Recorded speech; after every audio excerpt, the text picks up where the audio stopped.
There's a version of you that exists right now, in this exact moment, that you have already betrayed today. You know the one. The version who is going to wake up early. The version who is going to start the project, send the email, walk into the gym, close the laptop, and pick up the book instead. That version had a plan. And somewhere between the alarm clock and the snooze button, between the good intention and the comfortable bed, you chose someone else instead. You chose the smaller version of yourself. And you did it so quietly, so automatically that you barely noticed the betrayal happening at all. This is not a story about laziness. Laziness is too soft a word for what is actually happening to you. What is happening is a quiet, daily surrender. And the terrifying part is not that you fail sometimes. The terrifying part is how comfortable you have become with failing. How normal it feels now. How easily you forgive yourself over and over until the forgiving becomes the real habit, more practice than the discipline ever was. There was a philosopher who understood this collapse better than almost anyone in the history of thought. He did not offer comfort. He offered something far more dangerous. He offered a mirror. His name was Friedrich Nietzsche. And by the end of this video, you will understand why he believed that most people never actually live their own lives at all. They rent them out piece by piece to comfort, to fear, and to the quiet, addictive relief of doing nothing. Look at the world you actually live in. It is built with extraordinary precision to keep you comfortable. Food arrives at your door without you leaving the house. Entertainment is engineered by teams of psychologists to hold your attention for hours you will never get back. Every discomfort you might once have had to sit with, boredom, silence, effort, has been quietly removed from your daily experience. And you were never asked whether you wanted this. It was simply built around you, brick by brick, convenience by convenience, until stillness itself became something you no longer know how to tolerate. This is the modern trap, and it is far more sophisticated than the traps of the past. It does not chain you. It soothes you. It does not force you to give up. It simply makes giving up feel so pleasant, so immediate, so understandable that you stop noticing you're doing it. You are not lazy because you are weak. You are lazy because everything around you has been optimized to make laziness feel like rest and discipline feel like punishment. But here's where the real problem begins. Underneath the comfort, there's something else operating.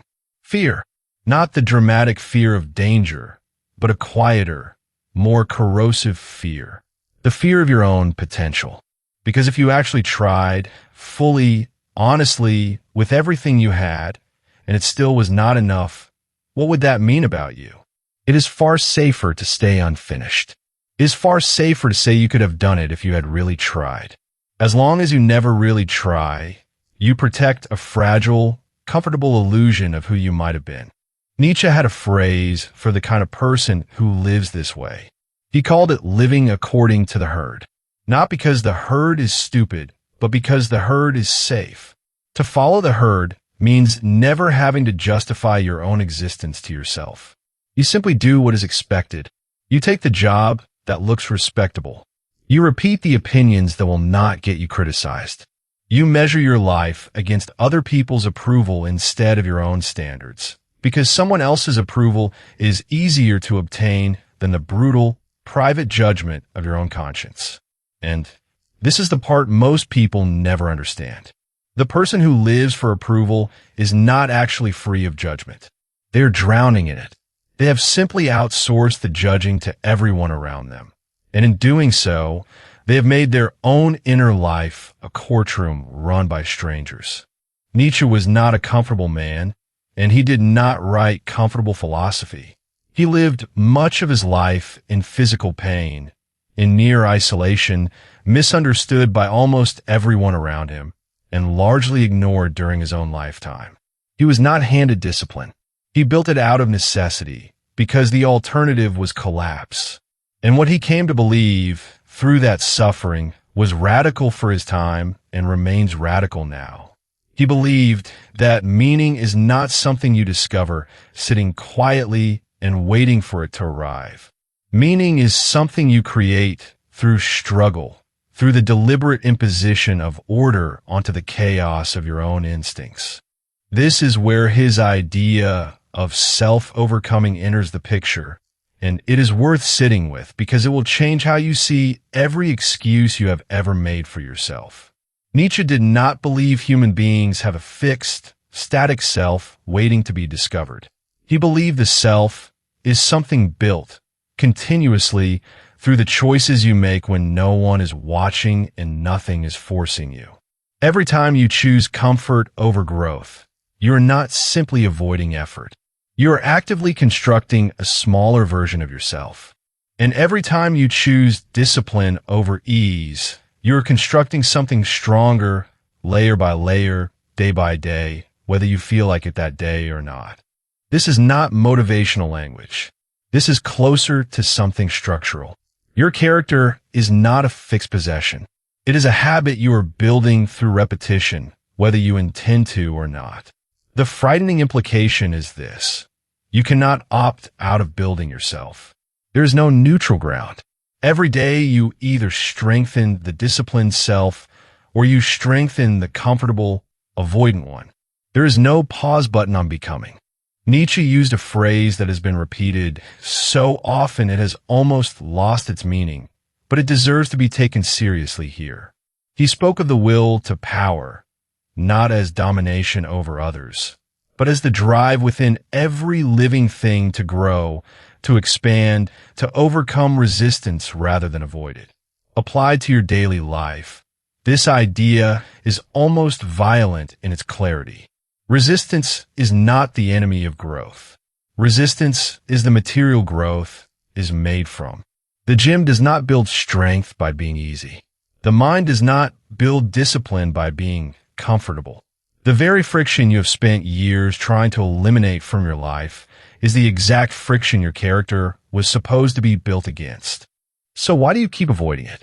Because avoidance feels safe, and safety has been mistaken for peace.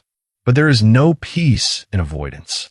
There is only postponement, and postponement has a cost that compounds quietly in the background of your life, the way debt does, until one day you look up and realize how much of yourself you have spent avoiding the very challenges that would have made you someone you could actually respect. Nietzsche also gave us one of the most demanding thought experiments in the history of philosophy, the idea of eternal recurrence. Imagine that every choice you make today, you will be forced to relive exactly as it happened, forever, in an endless loop with no escape. Not as punishment, but as a mirror. Would you be able to look at your own life on repeat and call it good? Would you be proud of the version of today you are currently living if you knew you would have to live it again and again, exactly as it is, without change, without excuse, forever? Most people, if they are honest, cannot say yes to that question. And that discomfort is not something to run from. It is information. It is your own conscience telling you, quietly but clearly, that the life you are currently living on autopilot is not the life you would choose if you were forced to actually own it. This is the central transformation Nietzsche is pointing you toward, and it has nothing to do with productivity hacks or morning routines. It is about ownership. Discipline, in this light, is not punishment. Discipline is the refusal to let your life be decided by whatever feels easiest in the moment. It is the decision to become the author of your own existence instead of a character being pushed around by comfort, fear, and other people's expectations. So what does this actually look like in practice? It does not begin with grand transformation. It begins with small, deliberate refusals. The refusal to hit snooze when you already made a promise to yourself the night before. The refusal to scroll for comfort the moment boredom appears. The refusal to explain away, one more time, the thing you already know you are avoiding. Each of these moments is tiny. None of them will change your life on its own. But Nietzsche understood something crucial about human character. It is not built in the dramatic moments. It is built in the repeated, unglamorous ones, the ones nobody will ever see or applaud. Start by choosing one form of resistance and meeting it deliberately every day without needing to feel motivated first. Motivation is not a prerequisite for discipline. It is a byproduct of it. The feeling of wanting to do the hard thing almost never arrives before the action. It arrives after, as a reward for having already moved despite not feeling ready. If you wait to feel like doing the difficult thing, you will wait indefinitely because comfort has no incentive to hand over its territory voluntarily. Stop asking whether people will approve of the disciplined path you're choosing.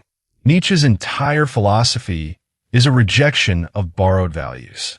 You're not required to live according to a script written by people who will not be there to answer for the life you actually lived. Create your own standard. Hold yourself to it privately, consistently, even when no one is watching, especially when no one is watching, because that is where character is actually formed. And when you fail, and you will fail, do not use the failure as evidence that discipline is not for you. Use it as information. Adjust. Return. The people who eventually master themselves are not the ones who never fell back into comfort. They're the ones who kept returning to the harder path anyway, without turning the return itself into another performance of self-punishment. Think back to that version of you from the beginning of this video, the one you betrayed this morning. That version is not gone. It is not lost forever because of one missed alarm or one abandoned plan. It is simply waiting for you to stop explaining and start choosing. Every single day offers you the same quiet, private test.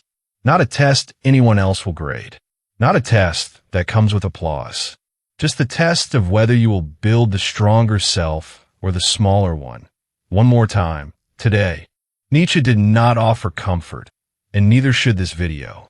What he offered instead was far more valuable.